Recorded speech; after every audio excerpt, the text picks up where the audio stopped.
from the Pathway Studios in Johnston proper. You are live from the Path.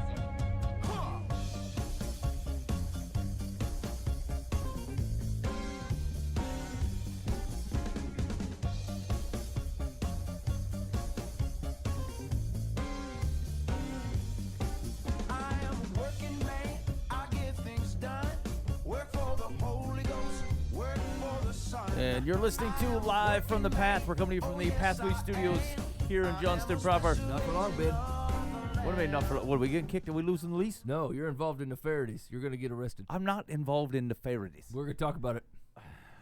Okay, we're going to talk about it. So things on the docket today, I invested in GameStop. Yeah. I bought a few shares.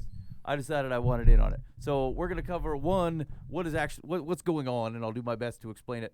And I think the question is, Mike has for me is, should I be involved in it? Uh-huh. What are the motivations, pure motivations, or based upon the motivations that are in it? Should I be involved? Yeah, pure wrong motivation. And so to clarify, I recall a conversation from, I want to say 4 months ago, which you affirmed my purchasing call options on medicinal marijuana stock. And also seemed to be partially okay with investing in some sort of cocaine. I mean, you relented after a good 40 minutes, but it seemed like you just wanted to be done with it. Not that you weren't actually okay. I mean, here, most of the marijuana stock that's available is based out of Canada, where it's legal. Yeah, that's true. So what's the problem? Okay. I'm just saying. Here's the thing: is there's been a lot of I don't read obviously the news much, but I did see, because I got a free $5 stock from Robinhood that someone sent me, and then I've put no more money in there, and I've continued to play with that $5, and I've gotten it up to $16. Nice. And I'm very happy with my investments, except for I've recently invested in not GameStop because I can't afford it. It's too high a bill. But I basically, here's what you want to know: my trade secrets on how I get the best investments. Hit me. I Google best penny stocks, whatever month we're in, followed by the year. Call you Warren Buffett. Yeah. And then I assume the first three are probably the best investments because they were listed first, very similar to the Bible. And then I go, let's check these guys out for a couple of days. And if they go green, I go, yes, we shall stay. That suave investment has gotten me $15. I mean, that's a heck of a return, Mike. Yeah, it is. It's pretty good. Okay. All right, so what's going on with GameStop, and can I be involved? Yeah, we're definitely going to talk about that. Okay. I did see an article, and it says, Todd Bentley announces return to ministry after hearing from God. Do you guys remember this guy? No. He was, so we had a string of, about a year ago, we had a string of dudes that were getting booted from ministry. Like, they didn't belong in there, and this guy's one of them. Good. And he said, actually, let's check him out. Approximately 1 year after a team of evangelical leaders declared him not qualified for leadership due to credible allegations of ungodly and immoral behavior, including predatory sexual activity, Fresh Fire USA leader Todd Bentley says he's now back after hearing from God. Is there let me ask you this. Is there a time limit at all? Like, if someone like this, like, we talked about this before, like, is there a biblical example of someone getting called back into ministry who hosed it that you can think of? David. I mean, that wasn't really ministry. That was, He was king of all Israelites. I mean, I mean, you could make the same accusation that he used his power, his influence over others to influence Bathsheba to his side. Yes, very much did that. He sent the lady's husband to die in the front lines. Yes, but he was never like disqualified from kingship. No, like you would like in ministry. Hold on. Was the Israelite king back in the day the head priest? No, they still had priests. Right, they still had the Levites, right? Yeah. So he didn't. Well, no, kind of apples and oranges. Okay. I guess what I'm trying to say is, like, I'm going to be upset at this because it's been a year. But, like, in your mind, is there a reasonable amount of time? Because I'm almost of a no. Like, you just shouldn't do this anymore. You can serve the kingdom in 1,000 other ways, but I just don't know if God's in this for you. He's got you doing this. That's where I would lean. But at the same time, like in some big personality person that you just don't know the person. Yeah. You have to hope that they're surrounded by very well trusted people who really know his soul and not just yes men. Right. that can verify, he really is ready. Okay, let's see what it says. Yeah, I think it'll bear out a little bit on what is exactly his return to ministry looks like. Okay. Yeah. Bentley, who turned 45 last month, said as the corona, man, 40, I haven't done anything with my life. This guy's had a chance to grow a church, lose a church, and then try to get back in one. I feel like I haven't lived No. like Bentley's lived. Who turned 45 last month, said as the coronavirus pandemic raged in parts of the country in the summer of 2020, he was experiencing a time of healing and restoration with angels and communing with God. It was last summer in July/August 2020 that I had a series of angelic encounters, visions, and personal encounters with the Lord that were absolutely life-changing. At the He's same out. time, what was that an out? He's out already? He's out. At the same time, Jess and I used this time to see healing and incredible restoration in our own lives and marriage. During this awesome season of almost daily personal encounters, the Lord spoke to me about my 45th birthday, which took place on January 10th, 2021. Just months prior to his angelic encounters, they could at least put in quotes. Evangelical leaders, including host of the nationally syndicated Line of Fire radio program, Michael Brown, said Bentley was unfit for ministry. Based on our careful review of numerous first-hand reports, some of them dating back to 2004, we state our theological opinion and say with one voice that, without a doubt, Todd is not qualified to serve in leadership or ministry today. Okay. There are credible accusations of a steady pattern of ungodly and immoral behavior, confirmed by an independent investigator's interviews dating from 2008 through 2019, along with other testimonies dating back to 2004. And while we only took into account first-hand reports, there are many other second- and third-hand reports repeating the same accusations, often from people in different parts of the country or world who had no connection between them other than their interaction with Todd. The Light and Light Ministries leader said Bentley has a perverse sexual addiction that drove him to prey on interns. He alleged that Bentley has an appetite for a variety of sexual sins, including both homosexual and heterosexual activity, and accused the evangelist of indulging in an open marriage with his wife, Jessa. Despite his earthly disqualification from ministry, Bentley said God had given him a fresh 25-year mandate focused on the harvest and the nations. Yeah, I don't like his language. This seems like baloney. He's speaking to gullible people. Okay, well, here's what he says about it. I thought it was very unusual for the Lord to be speaking to me 6 months before the day I was born, but he spoke to me about picking up the mantle in a new 25-year mandate focused on the harvest and the nations. Imagine waiting those 6 months for your actual birthday to see if something supernatural would happen. And when my birthday came, I did pray and receive what I believe the Lord spoke to me in faith, and I'm ready to walk it out this year. Okay, let's see. Here's what he's going to do. Here's the payoff, what God set up for him. I'm working on a new podcast series, which will be available for free and released on many different platforms, every other pastor in the United States. And our content will focus on walking with God. I will also continue to build a new platform for TV and media ministry while taking a few ministry engagements later this spring and summer. Who's hiring this man? Pray as we ask the Holy Spirit for wisdom in navigating our schedule through the current pandemic, as we find it quite difficult to travel internationally with so many different restrictions still in place, and we believe that these things will open up more and more this year. I'm also working on a new series of online training schools and several revival harvest, America, Africa, Europe, and Asian mission soul-winning crusades. As he remains grounded by the pandemic, Bentley said he's been busy with mentoring his 5-year-old daughter. He's also encouraging people to give to his ministry. Was that a comma, mentoring, comma, his 5-year-old daughter, or mentoring his 5-year-old daughter? Mentoring his 5-year-old daughter. Oh. Yeah. Okay. I mean, it's so, I don't know the man.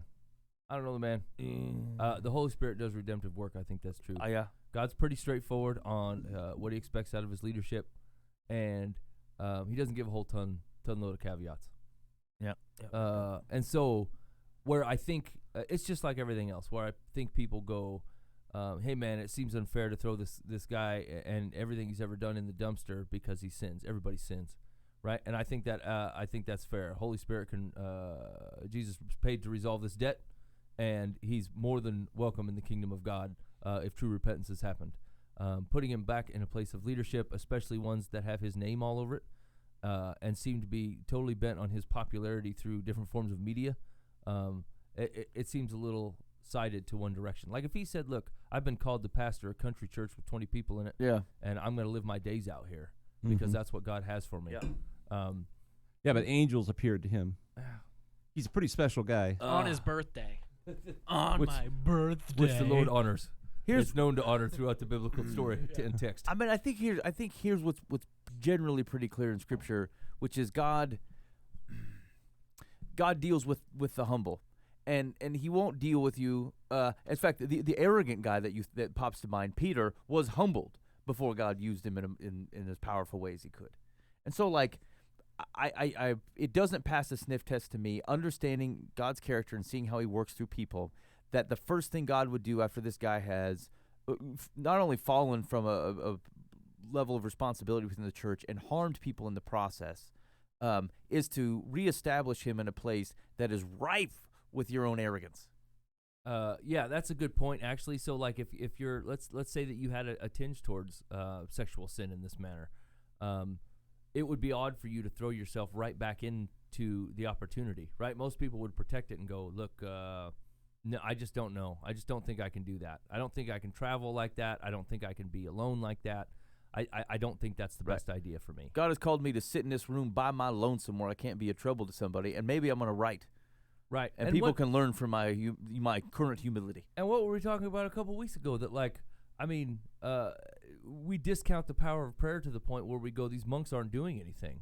I mean, these are options, right? Like, the power of prayer moves all kinds of things, right? Like, in humility, prayer. But it's not a thought process. It's this ministry that I've named that has its own 401(c) account, by the way. Send money to it, and I will travel the entire world as a American, and I will revolutionize Europe and Africa, which there's good godly people in both Europe and Africa that are hustling and humble and listening to the word of God. And what we're being fooled to be told is that that type of interaction is necessary coming from our camp, say the American evangelists, that those countries will not know Jesus without us giving a bunch of money to this thing and sending it. Sending one of our spokesmen. This man apparently is the best we have to offer. Yeah. So I think the rub here is two things that we otherwise would believe. Is the Holy Spirit capable of restoring people? Absolutely. And then of course, common colloquialism. God works in mysterious ways. I mean, He can, but those are not the right foundation to otherwise say, well, you can claim anything, right? Like, Jesus seems to think. And the Bereans seem to think that you can take what people are saying and doing up against Scripture and get a sniff on it and say this seems right or doesn't seem right. Mm-hmm. And so I don't think we get to open up. This is why people protect against. They get worried about, hey, does the Spirit speak to me? What is the notion of a personal prophecy? Like, they get weirded out by this stuff because of this very type of thing. God told me I could do something that no human who loves and serves Jesus could possibly condone. Right. Yeah. You know the right move here? The who's the guy that spoke out against him that said, look, we don't think he's fit for ministry? Michael Brown? Michael Brown, yeah. Yeah. The thing to do is if you were Todd, is to call Michael Brown and go, I had a vision that God wants me back in ministry. Will you pray with me that he gives you the same vision? Yeah. Right? There you go. Right? Yeah. I think that's legit, right? I'd put 2 or 3 other people on it and say, look, if God wants this to be, he'll show up to folks. I've seen him do it, right? It's completely legit. And it grounds, your workings through the Holy Spirit and through biblical counsel and people that love and follow Jesus. I don't know Michael Brown, but like, if he loves and follows Jesus, then I would get 2 or 3 people, especially people who are in the same faith that I am, that would humble themselves before the Holy Spirit and have them pray on it too. And then if we're a go, Mike Benedan and Nathaniel could shut up. Yeah, that's right. Yeah, I agree. Absolutely shut their mouth. They know nothing. You know what I'm saying? I don't see that as happening, right? Like, if all you can say is like, I got a vision, and once again, I don't think anybody's talking about not forgiving a guy here. That's not what we're talking about. That's a different thing, right? We're talking about putting you in charge of people that you predatorized sexually, right? We've shrugged our shoulders at this in so many areas for too many years. Mm-hmm. Like, it just seems flat out irresponsible to not rock a boat and go, look, man, it's just not you. I'm sorry. It's not going to happen. Well, if you were to go to a place to find a bunch of really fantastic stories of God really doing huge monster things throughout history, it'd probably be, I don't know, the Bible, right? So read your entire Bible. All the people mentioned in the Bible, how many of them had angels showing up to them? A few. I mean, a guy who was going to give birth to a son who would be the forerunner to the Messiah. That's a big deal. Right. Yep. The girl who's going to give birth to the Messiah. All right. Yep.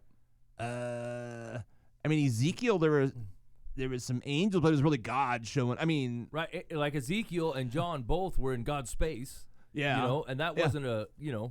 But even David didn't have, that I can think of any stories of angels showing up and saying, "You're going to do this." I mean, he just was a cool dude with faith. I mean, right? I mean, Yep. Yeah, and name it.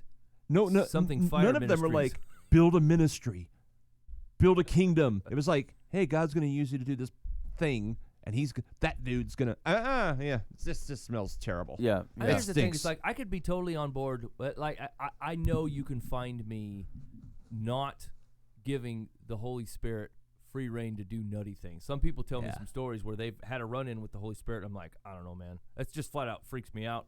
I have no experience in what you're saying, and I don't get it, right? Yeah.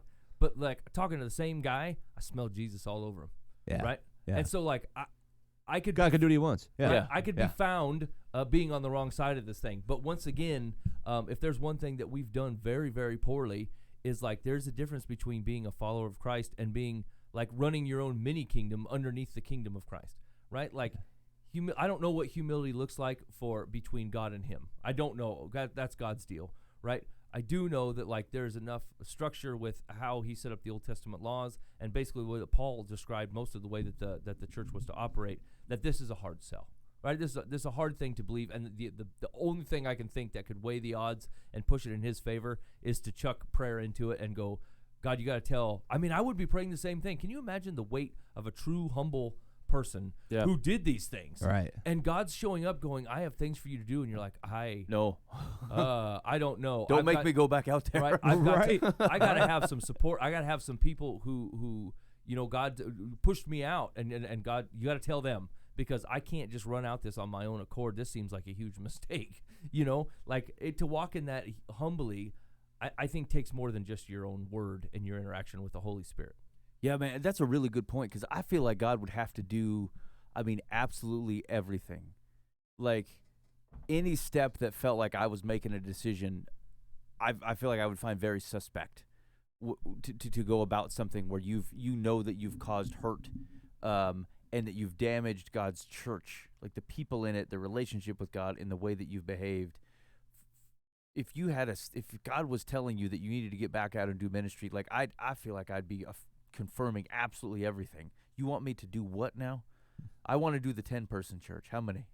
Right. Like, do you mean no TV? No, you're gonna have to show me. You're gonna have to be like, you're gonna have to show up here because like there's no way that I feel like this is right. Like anything that felt like my own idea, I would be suspicious of myself. I remain suspicious of myself to this day, just from my Sure. general demeanor. Yeah. This guy is trying. He smells like someone trying to convince people, Yeah. rather than the opposite. So yeah. Right. You'd think more aptly you would find out that he had once again started a country church or something, and then 20 years from now you're like, no kidding. Look what God did. Right. Yeah, Right. yeah. And now we have TV. right. And we're Yeah. and it's everything we like. It's everything we love. Like, can you once again imagine the things that this man has done, and to find out that a Savior was willing to pay for all those things and even put you in right relationship with God? That's enough. That's enough right there. On top of that, he also sanctified that you have a TV ministry and podcast and a teaching platform, and now you travel internationally. Look, man, this is everything that got you in trouble last time. Even if I didn't know anything about him, if I just met the man and he told me half his life story, I go, look, you need to be real careful here. If your intent is to follow Jesus and follow him well, I would run everything that has even the hint of glorifying you through prayer with somebody else and make them make the And call. probably someone who hates you. Start there. Yeah, Someone who loves Jesus and hates you. Yeah. Yeah. Correct. Correct. That's how you protect your kingdom out of God's kingdom. And frankly, there's way more joy for Mr. Bentley to get in line with what God has going for him, opposed to trying to trudge this path on his own if that's what he's doing. It's really a dangerous place for him to be. Yeah. All right. Hey, you're listening live from the path. I checked the complaint line, and I didn't hear any impressions. If you remember, Jay was here, and he did an impression of the Treebeard Yeah, from The Lord of the Rings. it was very good. And Dan did a Ronald Reagan. That was also That, very it good. was pretty good, yeah. Yeah. Yeah. And we said, hey, why don't you call it a complaint line and do an impression? We'll see if we can pick it out, because that seems like fun. 'Cause it's kind of that's a pandemic type of thing to do, is guess this impression. And nobody called. Nobody called. Man. And I thought they're doing an impression of someone who likes the show. Nailed it. Anyway, here's what I'm going to do. Here's what I'm going to do. I'm going to leave the complaint line open just for you. Special special this week. I'm going to leave it open in case you want to get that impression of yours that you do in here. Okay? So get it in. Dial it up, 515-517-0085. You're going to call in. You're going to do an impression. And without telling us who it is in the impression, you're just going to hang up. And then we're going to see if we You can should guess. give them a phrase to say. How about faithful in the means, God can handle the ends. Okay. Be faithful in the means, God will handle the ends. Yeah. Okay. 515-517-0085. I think we need a Christopher Walken's in that. I think Jay did that as well. Yeah, Did he? He did a Yeah, Christopher Walken. Here's the deal: is I do a good impersonation of Louis Armstrong, No, we don't. but listen to me. But if I were to say a particular phrase, it sounds like a Yoda, more than a Louis Armstrong. If I'm not singing a Louis Armstrong tune, and so I don't do it ever. I have my lovely bride, and I love her with all my heart. When she tries to quote someone who's of any nationality other than English, they all sound Chinese. And we're always telling her, you probably shouldn't do the accent. It may not. She's not meaning it in any type of racist way. But I'm like, I would probably be offended if. And we tell her that often, and she's like, looks at me like, no, you didn't hear me right. No, you're not taking it in. It's like, no, we're hearing it correctly. I'm gonna have her call. You know, my wife does a really good impersonation of me, and I can tell when she's doing it because whoever she's impersonating sounds like a real ape, like a buffoon and a half. Hey, we're gonna. I'm like, oh man, that was me. Why do I sound like that? Nathaniel, you seem like a dude who does impressions. I've done a few. Okay, like get in the microphone. Give me one. Give me one impression. We'll see if we can guess it. Okay. Cookie Monster. There will be war. Is that Winston Churchill? Yeah. Nailed it. Very good, Nathaniel. Yeah, that's top notch. Okay. I'm just saying, hey, see if you can at least beat that one. Complaint line, 515-517-0085. All right, so here's the deal. Be faithful in the means. God will handle the ends. That's right on. Hold on. Now listen to Oh, it. you were right. That was kind of Yoda. Listen to it in song form, though. Ready? Okay. Hello, Dally. This is Louis. Dally. Okay, that's pretty good. Yeah, see? In song form, it's all right. On the regular, it's pretty poor. No, you sound like a guy that's choking on Dr. Pepper. Yeah. It's not great. Okay, so I bought GameStop this week. Uh-huh. What prompted that, Ben? Did you get it while it was low still? I mean, I bought high. Okay. You know, as people do. As things go in the stock market. Okay, so first, I suppose a quick explanation to understand kind of what's going on. There's two ways to make money in the stock market. Well, I mean, there's a million ways, but there's two basic ways, right? You either you can buy something, you buy stock at a low price with the hopes of selling it at a high price and making that profit there. The other option is to borrow, is make money when the stocks go down. And you're like, well, how do they do that? How do you make money when stocks go down? Well, what you do is let's say there's a stock that's worth $5, and you think it's going to go down to $3 in 6 months. Okay, so you borrow stocks from somebody with an agreement to pay for them 6 months down the road. And so you take that stock, you sell it to someone currently for $5, and then by the time that you actually have to pay it, if you were right, it's down to $3. You buy it from the guy for $3, and you have made $2. Okay, What's that? Is that called a call or a put or a? Those are related to call options, but like the put is the right thought. You're trying to make money off of. You're trying to make money off the stocks Who going would down. agree to take the risk to borrow you this stock? Yeah, why would I lend that to someone if I think I'm going to lose? Because you have a buyer. You have a guaranteed buyer. And so, like, it's And I'm getting a cut from the buyer. well, no, Is that, or- no, the guy who borrowed it from you is definitely going to buy it, and he to a certain extent hedges. Like, he's agreeing to buy it. You almost have to believe that the stock's going to do worse. So, like, you offer to sell it to him at $3. You think it might. You're not sure what's going to happen. You think it might go down to $2. Okay, You so understand? before you lose money, you're going to lend. You're right. him. You can. That's one way you can use that. It's a stopgap for the seller to go, look, I won't take it anymore in the shorts if I get rid of it now. Like it was 10, now it's down to 6. Yeah, I mean, or he could have bought it at 1. Okay. And he's selling it to you for 3, or he's selling it to you for 3, even though the current one is 5. Like, although I guess he could just sell it for 5. Yeah, I'm not sure. This is where I get lost on the secondary markets. Very clear, but like anyway, that's a way to make money. Okay. Okay, so basically what they figured out is a bunch of, with the advent of like Robinhood and Fidelity and TD Ameritrade, where people can like do their own stocks like without having to pay commissions on stock trades. What you found is a lot of, especially during the pandemic, a lot of people get bored. They put $20 in and they start riding the rails, and they start doing the trading on their own personal management of trading. And so basically they decided, this group of guys on Reddit called Wall Street Bets, it's like it's a group of people who are looking for ways to make money off the stock market. And they said, look, we're going to target, we're going to find stocks that hedge fund managers, okay, big money movers in the stock market have shorted, because they can tell, or they have ways where they believe they can tell how short a stock is, like how much money is betting against it, okay?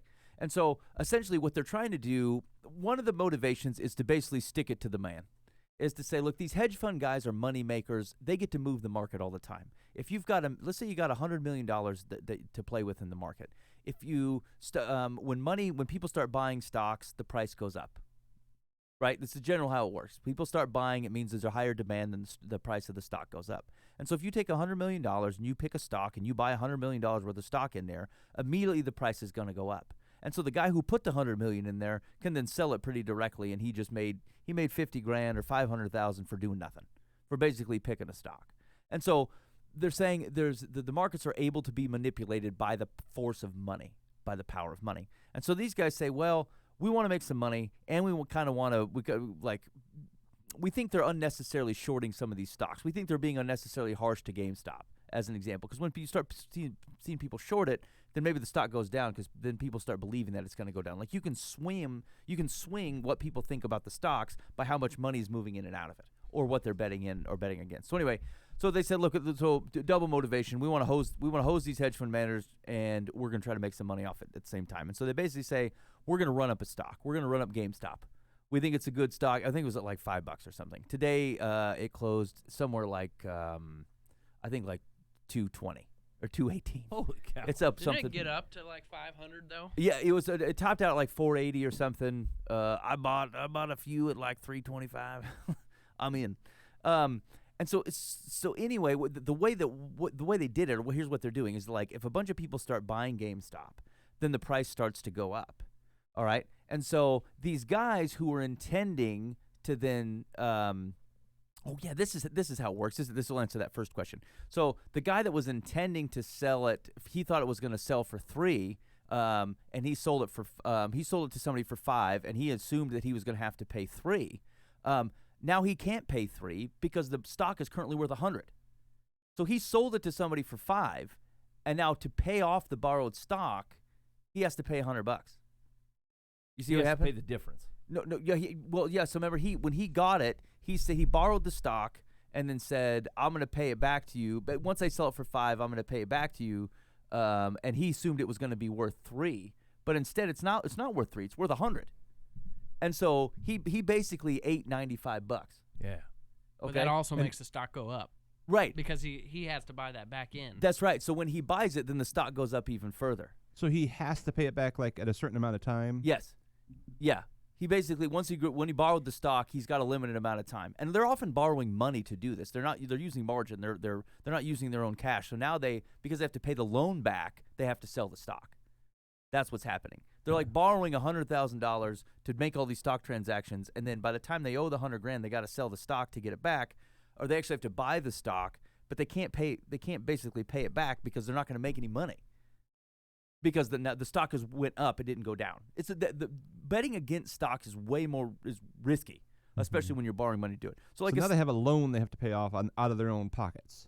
Yes. So they're basically eating it. And where they expected to gain $2 for having borrowed the money per share, now they're down $95 per share. Yeah. Now multiply that by thousands or tens of thousands of shares, and these guys are losing $1 billion, like across the board. All like a bunch of these hedge fund managers together, like you're out $1 billion for betting against GameStop because these guys chose to run up the price. Now, is that like their personal money, or are they using like my mutual funds? Some could be doing that. Okay. Yeah. And so the basic position then is to say, one, like, teach these guys to start being, to stop manipulating the market, or to stop like, they think they're unfairly betting against stocks for one, and devaluing companies simply to make money. Not because the company is actually devalued. Yeah, or not good. And I think that's not fair. I think that's not entirely fair, because I think that's probably not entirely true. But then there is some probably reality to it too. Like, if you can make money doing it, they're going to make money doing it. They don't particularly care that they took down a company's value to do it. Secondly, if people were in at GameStop for like $5, and now the share's worth $480, I mean, you had people who had $1,000 or $2,000 in GameStop, who can pay off their student loans because they got $40,000. Because they said, look, it's an amateur move. We're all going to get in and we're going to raise the stock, and we're going to continue to hold these guys. The thought of the movement is that all these calls are coming up where people would have to. A lot of it runs off calls and put options, but like all these things are coming up where they're going to have to either to cash in and you're going to have to buy the stocks. And when they buy the stocks, it's going to, like Nathaniel said, it's going to force the market to go up even further. And so if I'm holding in at 350. All these guys who were originally gonna buy it and then immediately turn around and sell it to make the profit now have to buy it, and it's going to cause the value of the stock to go up even more. So it's in your best interest, if you're the Reddit crowd, to buy it and just simply hold until all these guys get out of their short positions, which they think is probably the next 5 months. Wow. I saw one thing about a fella who, before it super blew up, he cashed out his 401k. It was like $50,000. Yeah. And he put it in the GameStop. Oh, man. So then he made like $15 million or something Woo. off this whole GameStop thing. Boy. Wow. And, you know what's interesting about, like, I went through and I was kind of reading some of the stuff about some of the guys, and they're like, we know there's a risk to this. We know, like, if people start to bail, the stock price is going to go down, and it could go back to where it was at $5, and we're going to lose $250 a share from where we got in. But they said, we don't care. We don't care. We're holding this. To prove a point. But I mean, let's say that the stock is worth, like, GameStop is a great example, right? It started at 5, and you said it closed at like 210 or something. Yeah. Right. But is there ever a chance that you go to sell it and nobody wants to buy it? It's possible. Yeah, it's possible. Okay. It's called the Sears effect. What's that mean? I'm just making stuff up. It is like, so like Sears, the company? Yeah, I've heard of Sears, Nathaniel. What's the gist of it? I mean, their stock was at like, I think like, at the top of their stock, it was at like $183 in like 2008. And I keep up with it because it's Sears. And I think for a while, the company was buying back its own stock. Yeah, because cheap. Because cheap. And it was at like 30 cents a share. Mm-hmm. And then until they just wrapped up shop and said, yeah, no, Sears is no more. Yeah, you could totally. Yeah, so like, yes, you could totally get to a place where, like, if it gets, people only buy it if they think they can make more money off it.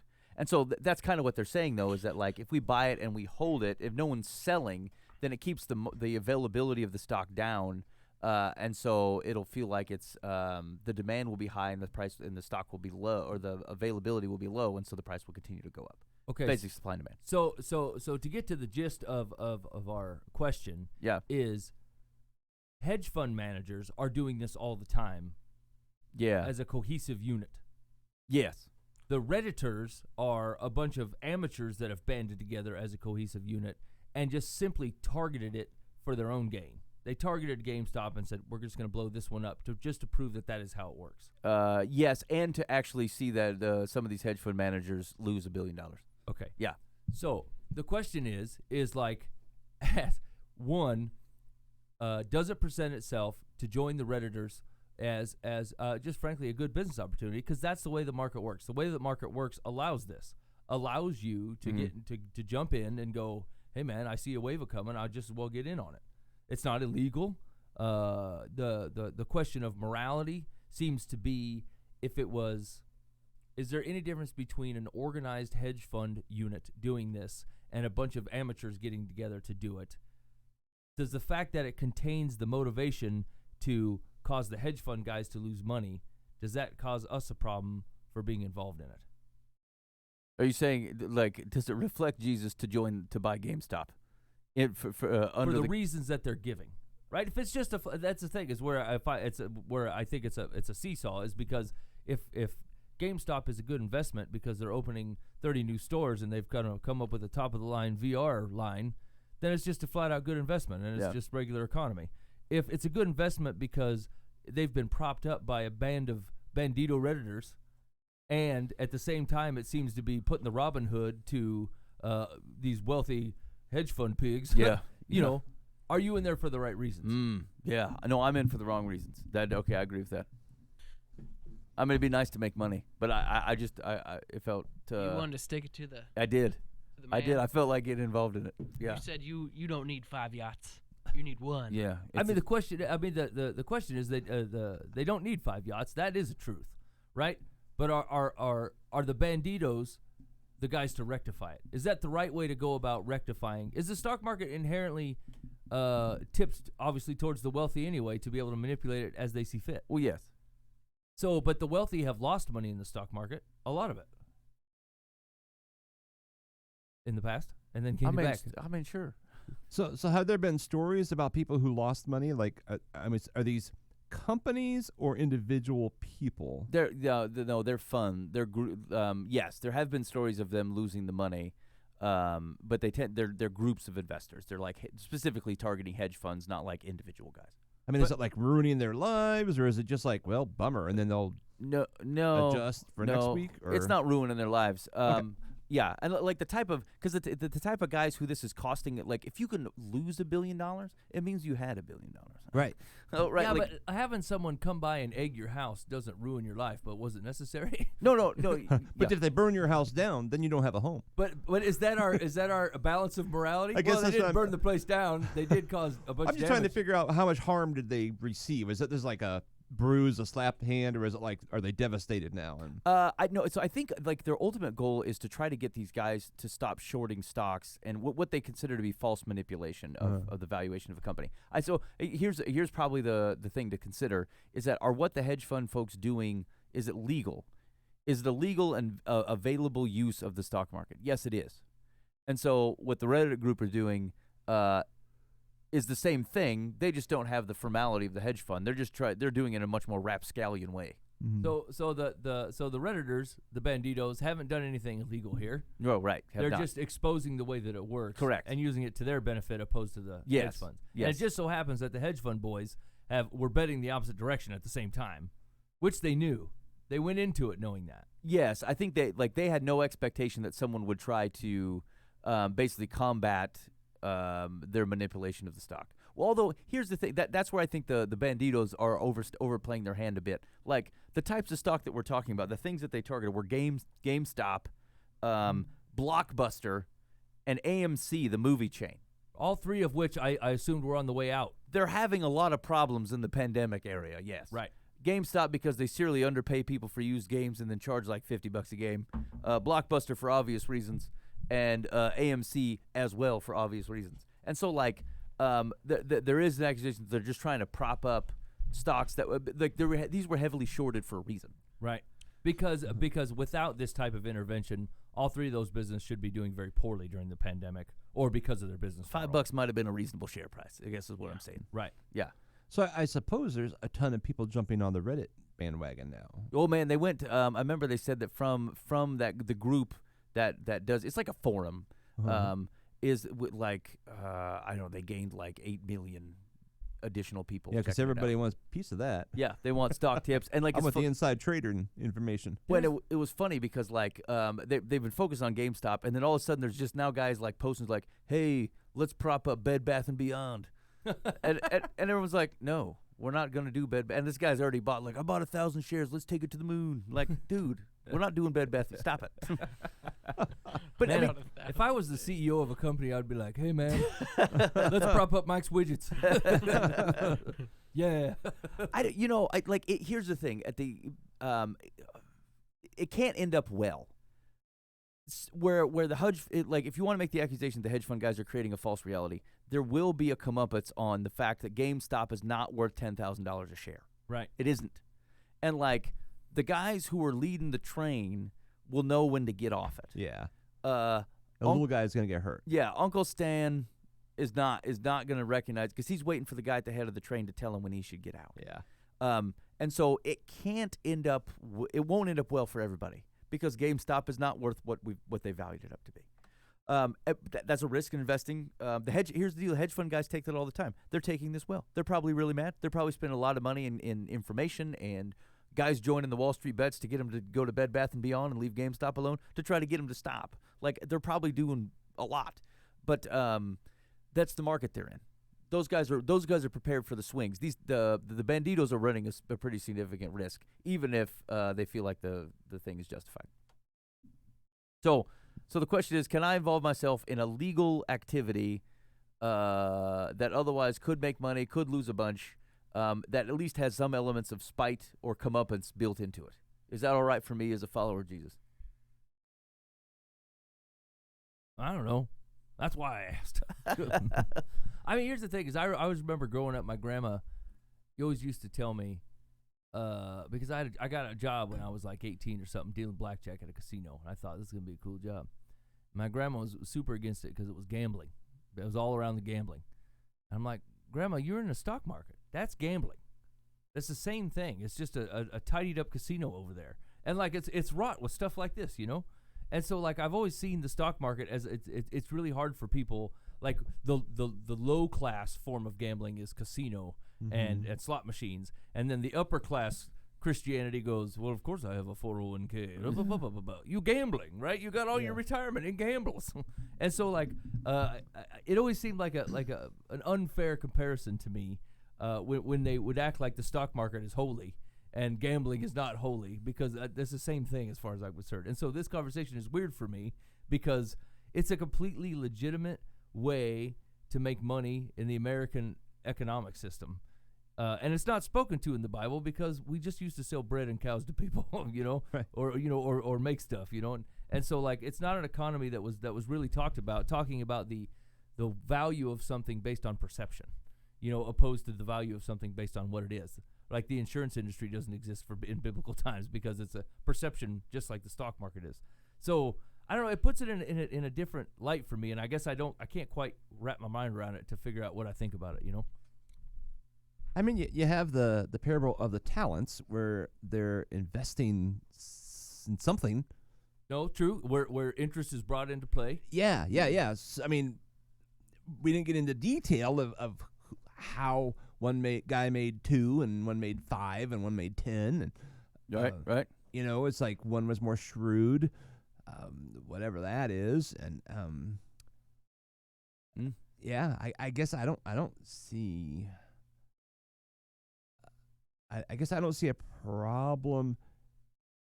It's not like you've gone to your neighbors and stolen a vase out of their cupboard. You know, it's you're playing the game. Right. You enhanced a risk that a guy knew he was taking. Yeah. He didn't anticipate it, and that's kind of his fault. And frankly, here's the thing: if you're a free market person, this is the right type of balance. Frankly, yeah. Like, if we don't like how people are behaving, and within the confines of the system, you can try to alter that behavior in a legal way, then you should. And I think that's what people are doing. Again, I think this is super risky, and I think most people should probably stay out of it. But yeah. I mean, the truth of the matter is no one forced them in the stock market either. No. Just as much as nobody forced the banditos in, nobody forced the hedge fund guys in either. Yeah. And so this was always a possibility. Now, whether you thought of it or not, maybe tags you as the smartest guy in the room or not, you know, but the stock market inherently has this risk, and you thought maybe the risk was mitigated because you were a big hedge fund man, and it's a playing field that you're involved in, right? Like, you can't strike out if you're not a baseball player. And so if you weren't a stock market guy or weren't in the middle of running a hedge fund, this would never have happened to you. Right. And so I suppose if you agreed to be in this area, this does happen, and it's plausible for it to happen to you. You don't have a whole lot to be upset about, maybe. I don't know. I had a life insurance policy for $1 million about 20 years ago. If I died, some company that I'd paid $50 to would have given my family $1 million. That's a big loss for them. I went into that agreement, but so did they. I would not have been disappointed if I had died. I mean, I would have been okay. My family would have been disappointed till they got the check, and then they'd be Right. like, Dan who? What? Who? There was this guy. Now, because I didn't die, they have continued to raise prices. So I have a much smaller policy, Mm-hmm. and one of these days it's just going to be too expensive for me to have a policy. But that's the gamble. I mean, so we both went into it with our eyes wide open, knowing the game. You know, I'm still going to die someday. Right. They're going to win. They won this one. I'm okay with that. I could sleep well at night knowing, well, you know what? If something did happen to me, my family's cared for. That's right. Insurance isn't a wise investment. It's a risk protector. Yeah, As yeah. an example, yeah. Yeah. Yeah.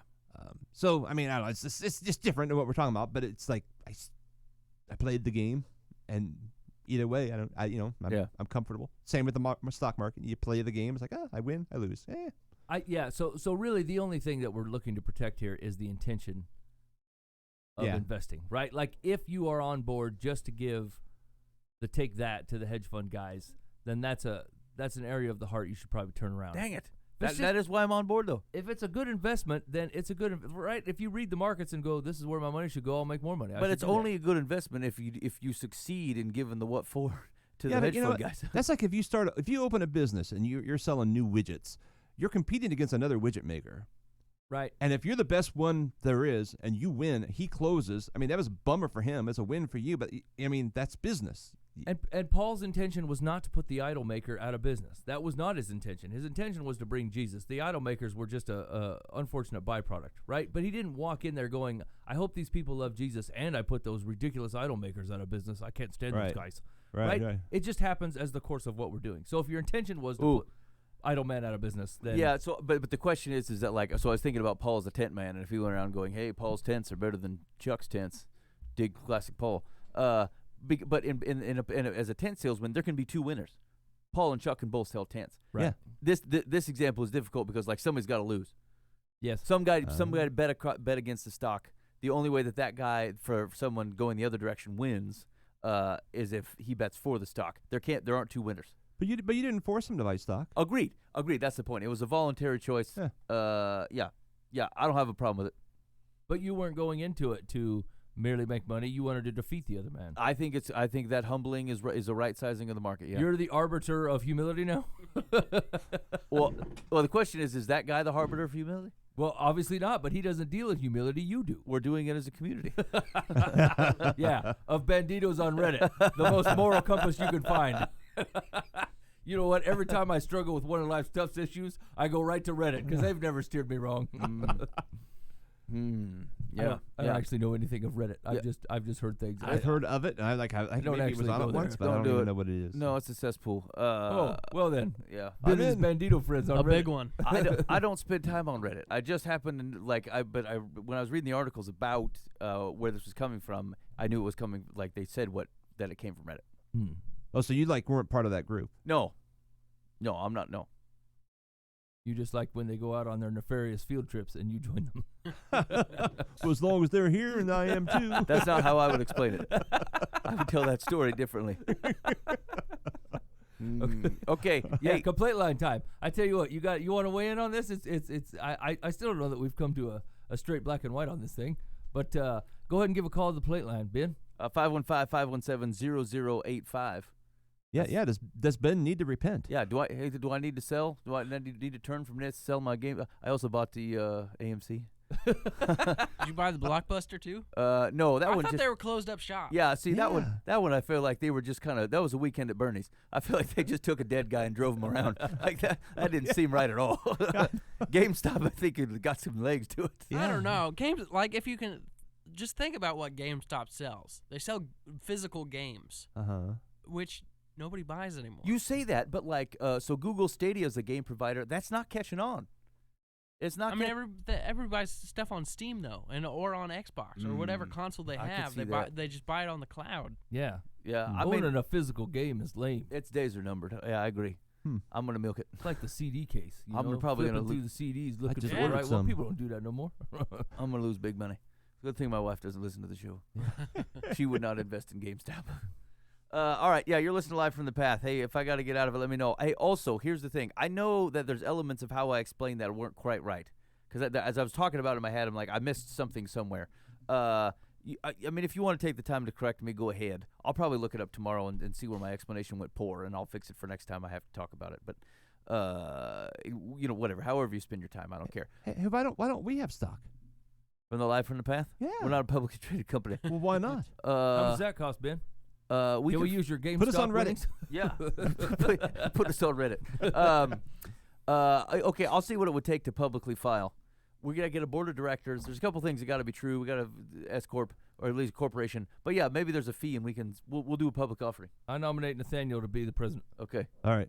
Hey Nathaniel, I need you to go on to Wall Street Bets Reddit and have them run up our stock. Hey, listen, guys. First, I need to come up with a silly name. I have this Give me exciting my Reddit opportunity. name. Okay. There was an article that I thought that I was gonna hit up, but it turned to be, I hate this. I go to listen to something online or read something online, and it ends up being some kind of audio. I don't know who does this. Like, who goes to news sites to watch videos and listen? Do you guys do that? No, I don't go to news sites. no. I mean, I tried a couple times like 100 years ago, and like it's all full of ads, and I turn Yeah. it off before the news ever gets there. So I'm like, Okay. I'd rather read it. Okay, yeah. Okay, that's where I'm at. Yeah. There said, why Christian men can't find an inspiring example of manhood in churches. I'm like, that's kind of interesting, and I click on it, and it's some kind of 45-minute session of dudes talking. I got time for that stuff. Hit the read more. Oh, Yeah.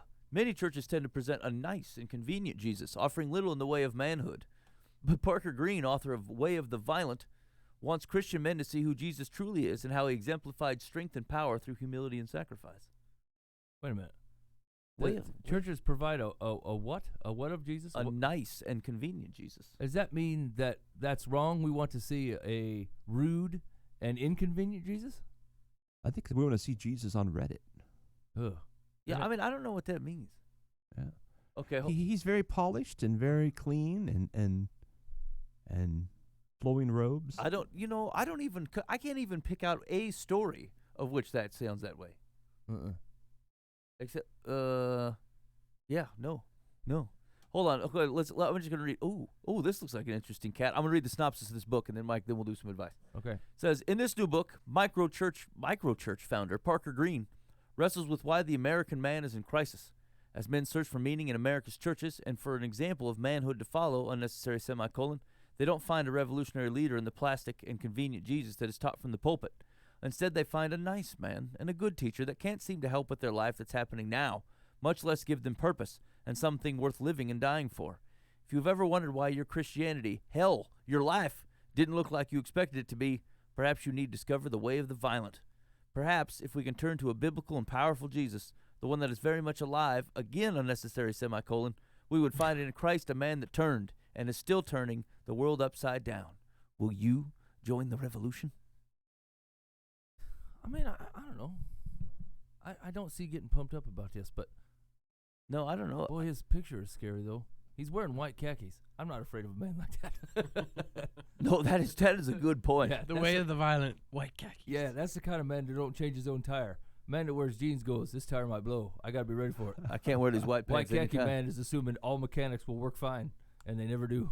Yeah, I mean, I don't, whatever. I have a limited scope of churches that I've been in, but like, I'm not having this problem. No. Or even my daily Bible reading. There's nothing that goes to me, oh, well, look at this Jesus not causing Right. any trouble. Like, actually, so I would tell you this, that if this is your experience with your church, it tells me, and you feel like this book is super necessary for you, you're not reading at home. And you should start there. Yeah.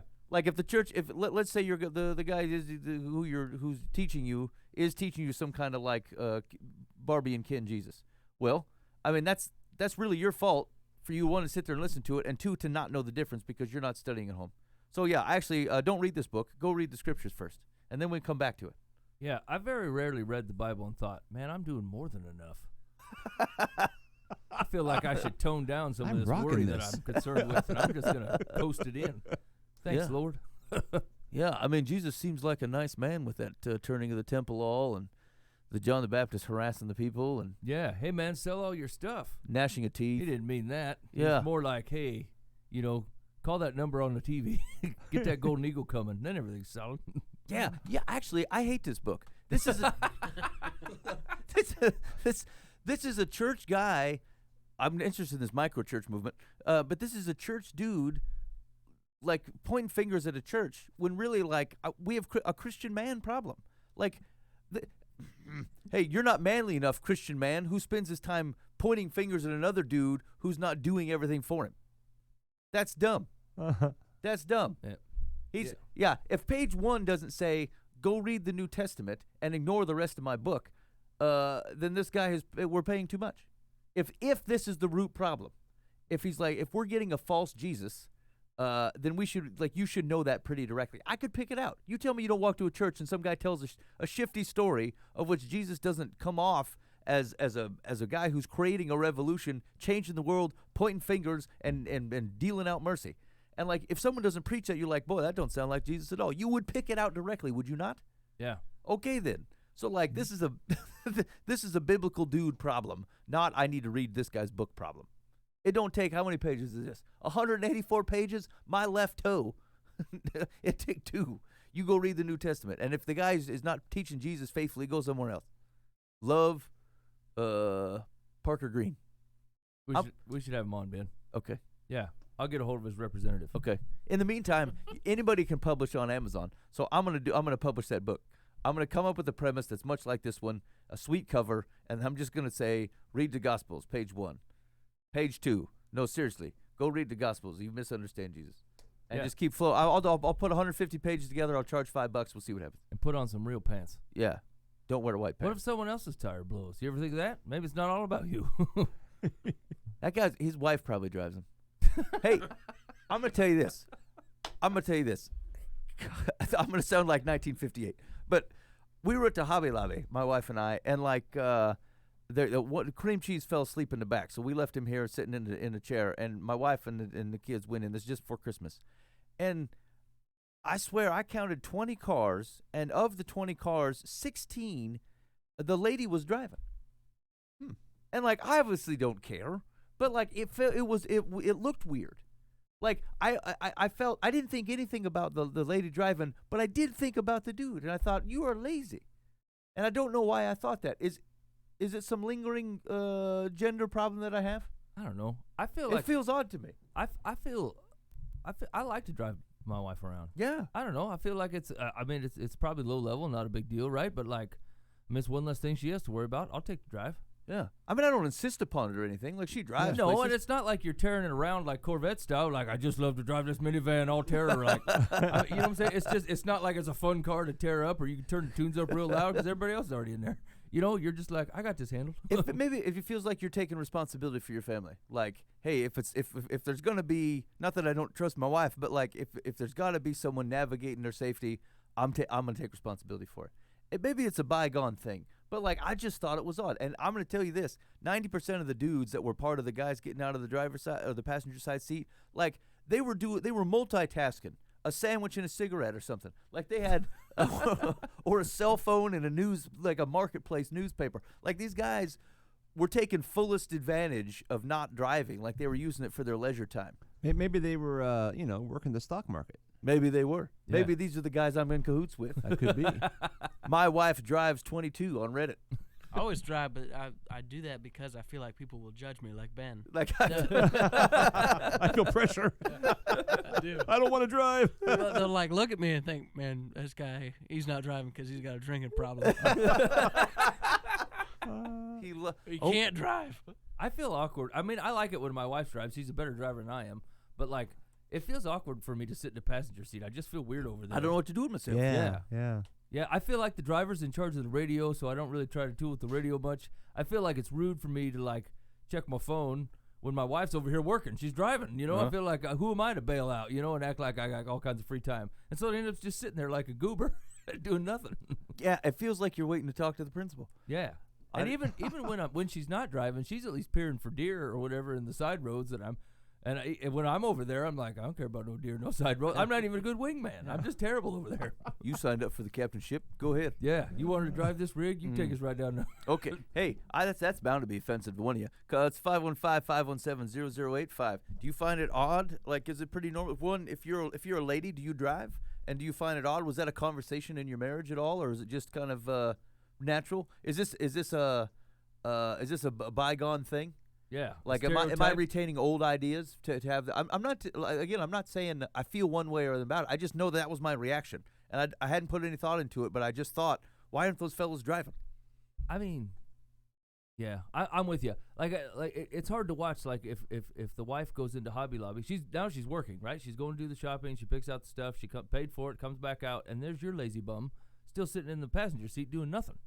Yeah, she had to drive herself there. She had to go out there and do the shopping, and then there you are doing. You at least go in with her. I don't know. You sloven ape. Yeah, you're out there smoking out the side. Like you're at least. Here's the deal. You're going to talk on the phone or read the newspaper in the driver's seat because you drove there. Then you feel like a chauffeur because that's what the chauffeur would do. He would wait for the rich guy to come out of the deal, and he would keep himself busy in the car. But like. It's like she had to drag you there, and then you didn't do anything, and then she had to drag you back home. You didn't add anything to this equation. Yeah.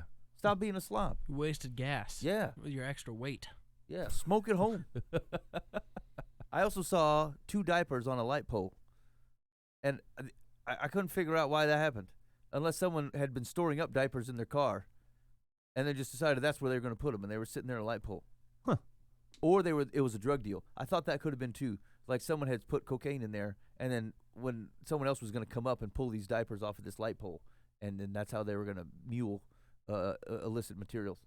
And then I kind of wanted to look in a diaper, but then I thought, no, my imagination is going to get me into real world trouble. I'm going to open up this diaper. You're involved in a lot of shady things lately, Ben. I know. I don't understand it. We Okay. can't skip a week. This is what happens to me. Yeah, hold on. Dear Life from the Path. I Okay. seem to be do shading things. My name is Ben. Help. All right, ready? Dear Life from the Path. My wife and I have been dear friends, one of whom has been diagnosed with untreatable cancer. The doctors told him to go home and maximize his quality of life. The first step he took was to completely cut us out. We had been friends for years. They watched the big football games with us at our house. When he was diagnosed, I was the first person outside of his family he called. They stood up with us when we renewed our vows. I have cut cords of firewood for them. We traveled together. Recently, the wife posted on Facebook that when undergoing trials, you find out who your friends really are. We have been tossed aside like worn-out shoes. My question is, when he passes, if we learn about it, would it be appropriate to attend the funeral to say goodbye to this man we dearly love and offer our condolences to the widow? Yeah. Yeah, of course. Yeah, definitely. Yeah. I mean, did you ask? Did you check up? Like, there had to be. Here's what I love about Victorian novels. Okay, 19th century. Well, yeah. The opium. No. They always have the conversation. Modern novels don't always do this. Like modern stories, people don't always have the conversation you want to have. But like those novels, those things were like 300 or 400 pages. Every time you wanted someone to talk to somebody about the thing, they talked about the thing. And they said it in the way that you would want them to say it. Hey, what's going on with the thing? And they would say it. And it makes me, and I'm always satisfied with this because I want to hear what people react when confronted with the thing. And so my immediate question to this Jane Austen here is: Did you say why did you cut us out? And he said, well, I'm dying and I got to cut wheat from chaff. Like, is that what happened? Like, what happened? Did you ask the man? Right. Surely it came up. Hey, no, we usually meet for bridge on Thursdays. Are we going to make it? No, and never again. Like, what? Something had to have happened. I mean, they stood up with you when you renewed your vows. You're cutting firewood for the man. I feel like you just. I mean, here's the deal. People get a diagnosis like this. Like, it wrecks your whole mindset. You're not even looking at life clear. It's a big fog, right? And you're trying to figure out, what do I do? I mean, how do I sum up a life? I mean, I'm facing an illness here. The wife's looking at being alone. And like, they got a lot of weight going on without trying to carry your perceived slight. Yeah. Right? That seems unfair. Now, granted, I'm sure you feel like you were tossed aside, but like, can you imagine how much pedaling they're trying to do under the water here and figure out their own stuff? I mean, sometimes people just cannot carry your weight at the moment, and that does not mean that they're right and you're wrong or the opposite. It just means they can't hold your self-esteem right now. They're kind of buried. Did you hear what happened to them? Untreatable cancer diagnosis. I mean, give them a little space and a little room for error here, and then I think Ben's right. Like, just say, look, is there any way we can support you? Is there anything that we're not thinking of? I realize we can't travel together anymore, and I loved all that time. I realize you're not going to be out cutting firewood. Can I still cut your firewood? Right? Like, there's a lot of stuff to offer, and go, look, you just need someone to sit in a room with you and talk about the fantastic. I'm in. but like they don't know how to interact with you. All the things they were building for, all the things they were trying to get to, in their eyes are fleeting, and so like, what do you expect out of them? I think you owe them a little bit more grace here. That's all. These are tough. No one knows how to handle this. There's not a guidebook that rolls through this, right? Like how to control the human mind when you figured out that your human mind is no longer going to be necessary, right? It's just tough, So I think you just as nice as you seem like nice folks, and but like I feel like you're just focused a little too inward at the moment. I can't think of a more arrogant thing to do than to say, hey, you have terminal cancer. Why don't you like me? Right. I mean, get off yourself. That's number one. Yep. Number two, when someone has a terminal sickness, their circle of friends immediately starts getting smaller, and it gets smaller and smaller and smaller until you get to the point where it's your immediate family at your bedside as you breathe your last. It's a continual journey getting smaller because you don't have the energy, you don't have the health, guess what? I'm not ever going to travel again. I don't need to have that conversation. Right. Maybe you depress me. Here's what I think. I think they're more, their arrogance has shown. They probably said offensive things in the first place. Yeah. And they probably I've got 6 months to live, and I don't have time to be offended by you. And so that was one of the first cuts of people. It's not intentional. It's not because they're trying to be mean. It's just that they don't have the ability to entertain everybody. They're dying. Right. So let them die. Yeah. I don't mean that I'm just saying give them yeah. peace. Yeah. And then, of course, you're going to go to the funeral. Yeah. Yes, You of were course. important people in their lives. Correct. And you might find that a wife or husband, I don't know who had the cancer, who didn't, but like, I mean, that's a lot of weight on them as well. Yep. And like, you might find somebody that really just needs a hug that day and is looking at a burden being lifted, but also a giant hole being created. And so like, these are really complex emotions. And if you expect people to be right on the dime, of all doing all the right things and saying all the right things and having all their stuff together, I mean, you're not looking at it very well. A lot. Yeah. Yeah. So I think you just need to turn up a little bit. Yeah, it's not about you. If you want to take a step and just not anything about you, but reach out to whoever the spouse is who isn't sick and just say, hey, we just send them a card. That way they don't feel like they got to answer the phone. No text message. Just send them a card. Say we were thinking of you. Please let us know. Can we bring you a meal? Yeah. Can we, whatever. How can we help? Yeah. And she doesn't respond. Fine. She doesn't respond. Yep. Yeah. Otherwise, go to the funeral. What if they're just busy? They're skydiving. They're Rocky Mountain climbing. They could be out tearing it up, Bucket list stuff. They could maximizing. be, riding a bull named Fu Manchu. Right. These I are all things mean- that other people may or may not have already thought of. Yeah, you're right. I think you're just you're a little focused on yourself right now. Yeah. Now, granted, maybe you're having a hard time with it, right? Like, Yeah. Yeah, you Like got to they're process it too. Yeah. Right, you got to process it too. But like, let's go by impact circles and go. It's got to be impacting them more. Put yourself on the back burner and go. I can take a seat back for a minute. Mhm. All right. Secular says, everyone reacts differently after receiving a diagnosis like the one your friend received. Some people reach out for support, but a sizable number do the opposite. They circle the wagons, which may be what this man has done. It would be interesting to know if his wife was aware of the message you were given, because from what she posted, she may not have been. I think it's time to reach out to her privately and ask her how you can be supportive, if only to her. And yes, when he passes, you should pay your respects and offer condolences. Funerals are for the living. Hey, man, that social media post isn't about you. Knock it off. No, well, that's the problem with social media. Is somebody wants to talk about one person, and they make a generalized statement for all people, and then Yeah. everyone who's their friend goes, you talking about me? And then it causes a big comeuppance for no reason. Yep. It happens in my house all the time. I got one kid causing the problem, and I make the mistake of just addressing everyone. You guys keep doing this thing. And then I got to listen to 3 people defend themselves. And the person who's actually guilty doesn't bother saying anything. They just get on board with the others like they're not guilty. Yeah. I'm like, you know what? Just say the kid. You, kid number 2, you totally failed here. Yeah. I'm not speaking about everybody else. I can't speak to everyone else's frailties right now. Should we do this one about man, this one's sad too. Okay, here we go. We're going to do it. Okay.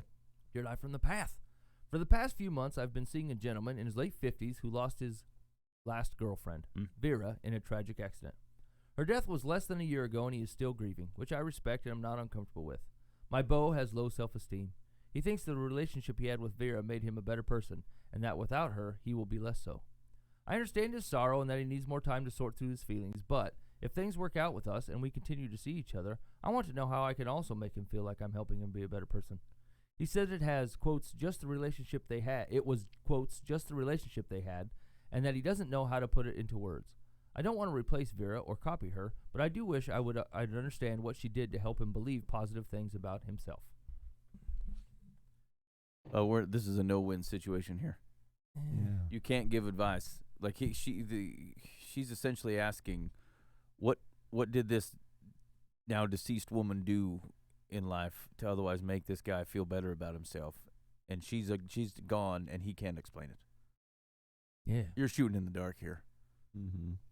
And I think it's a no-win, frankly, because if he can't put his finger on it, I wonder if he'd even recognize it. If he's bucketed into such a thing that says it wasn't anything that I can explain, it's just Vera. In which case, you can't be Vera, and I think you're in a really, really tough spot. Mm-hmm. And he's not doing it intentionally, Right. But it does run a risk that you could do the exact same thing she was doing. Like maybe she was writing him a card every day or saying encouraging things to him or whatever. Like it could be 10 things that she did. You probably could reproduce those, and you run the risk that it doesn't change because you're not her. And so that's that doesn't sound like great advice, but I think it's a risk if he's explaining the way that he's talking about it. It's not as easy as how can I do the things that she was doing. I don't think. Yeah, yeah. He was not ready for a relationship yet because he's still healing, but he was lonely, so he reached out. So part of that's on him, but part of that's his process of healing. He needs relationship. Yeah. So this just calls for patience. His perfect relationship with this other woman is perfect because she's no longer there. Right. And now she's become a saint. Because when someone passes away, they could be the biggest turd in the community, but everybody loved them at the funeral. Right. So he had a good relationship, but they weren't married. It was his girlfriend, right? So there wasn't that relationship. Maybe it was headed there. But anyway, he's living in the aftermath of she's the best person ever because she's gone. And just give it at least another year. Yeah. And let him heal and let the relationship, you be you. Otherwise, you'll never be able to, keep up being someone else. And just love him and accept him and give him space, and you'll be the next great thing. So, hey, Dan said turd, and you didn't chastise him. You yell at me for my barroom talk. No, I don't. Yeah, I never you say do. one thing. Yes, Name what last time I said something. when I said the W. yeah, I don't think it's mine's more just outside talk. Yeah. It's not really Dan's bar is just room. outside. All right. Yours is in the den of iniquity. All right, fine. State fair. This is the state fair talk. Dan's in here using his bin talk. All right, Secular says, in order to understand that, it would be helpful to see if he can explain the reason for his low self-esteem. She just said he could not do that. Mm-hmm. Was it hypercritical parents? Difficulty fitting in with peers that started when he was in school? Yeah. Are you a trained psychologist? Not receiving enough positive feedback in his youth? He's like 50. He's in his 50s. Nothing about youth matters anymore. It started in my youth.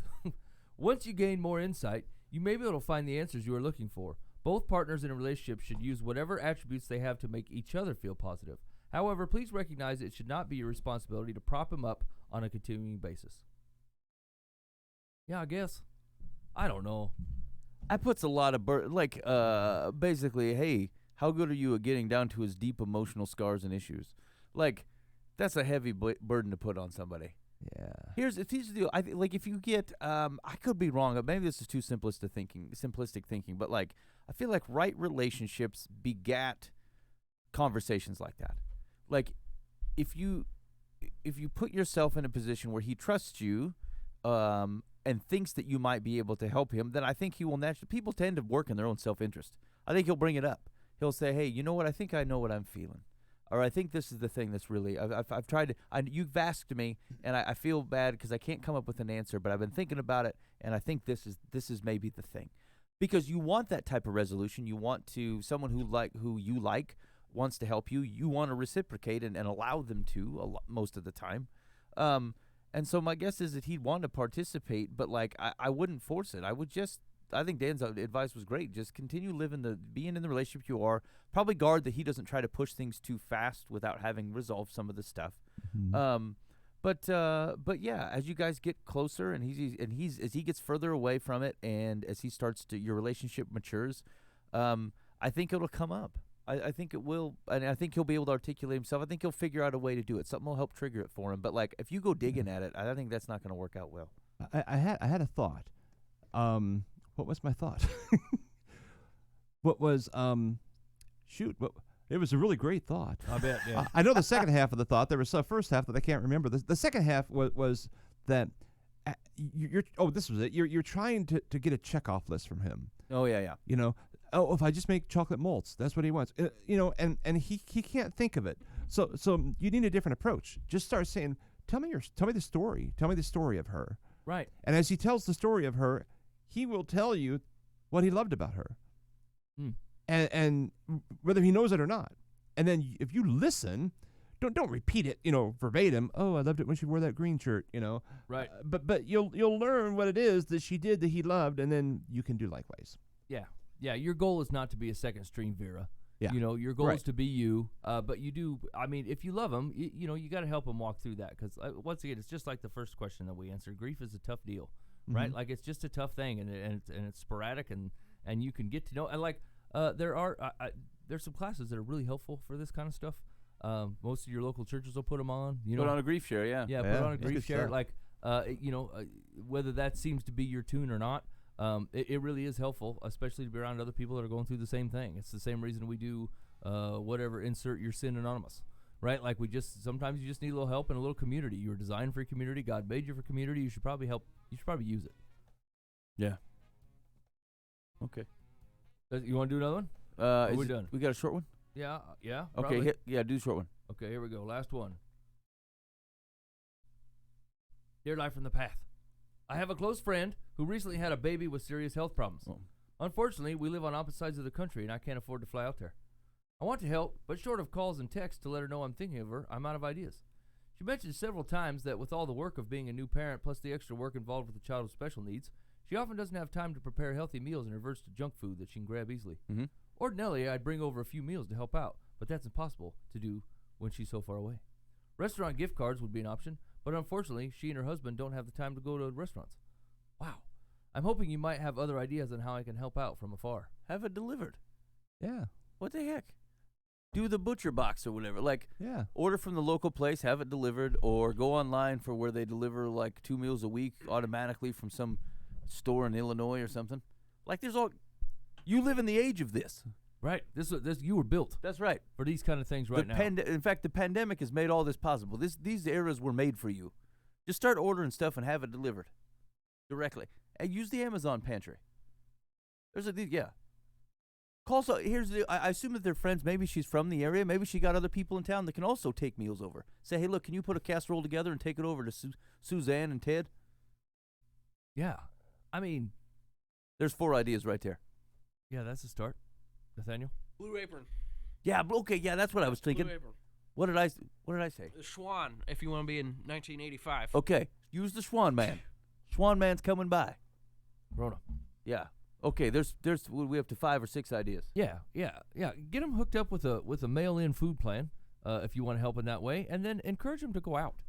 Encourage them to. I mean, I don't know how freshly born this kid is, and especially if you're your first kid, I'm sure it's very taxing. But like, the thing is with special needs situations, right? You can let it be. It's always going to be a thing, but like it's your choice of whether you let it define you in your entire life, right? Those kids can still go out to eat, just like you would take us. I mean, I generally keep my kid home for like 6 months because they can't behave themselves in Hoodlums, yeah. restaurants. Yeah. They cause a big ruckus and ruin everybody else's time, But like that comes with having a baby anyway, right? Like you signed up for this, you knew what it was going to produce, and so like your life going to change a little bit. After that, you take them out. Take them out. They're your kid. You love them. They want to go out to restaurants too. Everybody loves restaurants. Yeah. So, I think you're going to have to find a way to not let this define what your life looks like from now on. Like, you're going to have to make some concessions. Some things are going to change. But, like, they don't get to be red letter changes unless you dwell on them and say, this is a red letter change. It's a big, hairy deal. Your life does look different, and there are struggles that you're gonna have that other people don't. But like, it's that sounds so insensitive, and I don't mean it to be. I guess what I'm trying to say is like, some of these special needs stuff, like it's just part of your life. It doesn't get to rob any of your joy. It's just different, and so don't hold yourself away and hide and act like it's not gonna work. You'll figure something out. Everything's cool, right? Just keep plugging away at it. Ready? Yeah. Secular says, go online and research food delivery on the web, especially in the city or town where your friend lives. Some businesses deliver prepared meals on a weekly basis. Other companies ship boxes of wonderful fruits every month. But before doing anything, ask your overwhelmed friend what she and her husband think might be helpful rather than try to second guess. That's true. Yeah. Hey, man, what can I do from across the country? Nothing, man. You're too far away. Can I send you some Chiquita bananas? Where am I going to store all these bananas? We'll send a We're box. very low on freezer space. Yeah. These are a burden to me. Ted loves bananas. Yeah. The worst thing you can do is talk yourself out of doing a nice thing because you worry that it might be a burden on others. My wife's grandpa, and he was a super nice guy, right? But he was getting old to the point where he couldn't deal with his dog. He had like a German Shepherd or whatever. And he gave us the dog and said, hey, if you guys want her, you can take care of her, right? And I thought, wow, that's super cool. We'll certainly do that, And then the dog started having some health problems. And I go in to pay the vet or whatever. He's like, it's already been taken care of, right? Grandpa had not intended that dog to be a burden to us at all. And so he was still paying the vet bills on the dog behind my back because he goes, can I call him? I'm like, Grandpa, it's not your dog. And he goes, I didn't intend that dog to be a burden to you. I got this covered. I'm like, boy, if I could be this man, right? Like he thought, he's got the whole angle covered, right? Not only, hey, most people think I gifted them a dog. That was nice of me. He's like, I'm not gifting them a burden of any kind. So I will make sure this is covered. So like, if you're going to do cool stuff, be like Grandpa. Put some thought on it and make sure you got the bases covered so it doesn't, like if you think you get a bunch of Blue Apron delivered, you best buy them a deep freeze. Have that delivered too. And so here, hey, there's deep freeze just in case you didn't have one. Be real cool about it. Put some time and effort into it and be awesome like Grandpa. Right on. Yeah. Hey, you've been listening live from the path. Thanks for hanging out with us this week. We really do appreciate it. Let's see here. I don't know if there's any major takeaways except for, hey, you probably shouldn't buy GameStop. Yeah. If you're Todd Bentley, we want to talk to you. Yeah. And you probably should have that one guy who thinks you're not fit for ministry pray for an angelic vision. Yes. You guys can get on board, then we're in. Yeah. Past that, we think you probably should stay out of it.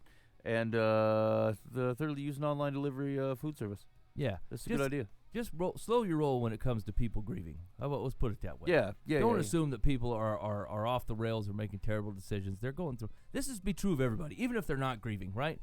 Cut people some slack here and ignore what's on Facebook, right? But cut people some slack. They could be under so much weight that you know nothing about, and they're making weird decisions, or they're not calling you fast enough, and you automatically take offense. Yeah, think of every movie you've ever. I watched it. I think this because I watched a movie within the last few days. And like every movie that's got like some kind of plot twist at the end, where it like emotionally grabs your heart. Most of the time, it's because there's a central relationship of which one character misunderstood another character's motivations or actions prior in the life. Something between them got jumbled up, and then you find out later on in the movie, like, oh man, that really wasn't what happened. This is what caused that, and that's why I was never at your birthdays. Or something, like it's that kind of thing, and you're like, oh, maybe this guy was all right. And like I get that it's not all the way true, but like, just realize that like we can walk through basing our lives on misunderstandings, and it's not worth it. And we invested a lot in something that wasn't actually there. It wasn't a true thing. And your true anger or hurt or pain or whatever manifested from something that wasn't true to begin with. It was a false thing. So just be careful. Yeah, and you don't have to be angry at them, even if it is true. Yeah. That's your choice. Yeah, that's right? true. You don't have to be mad at them, even if they did cut you out and push you off to the side. Yeah. And then treat you like old Vera or whatever. You can only have to be mad at that if you want to be. That's completely within your options. Yeah.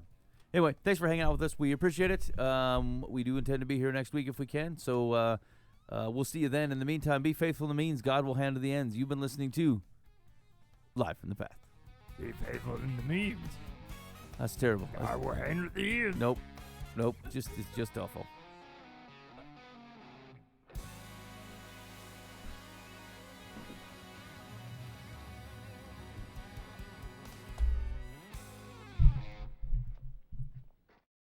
There's nothing. Put up the trunk.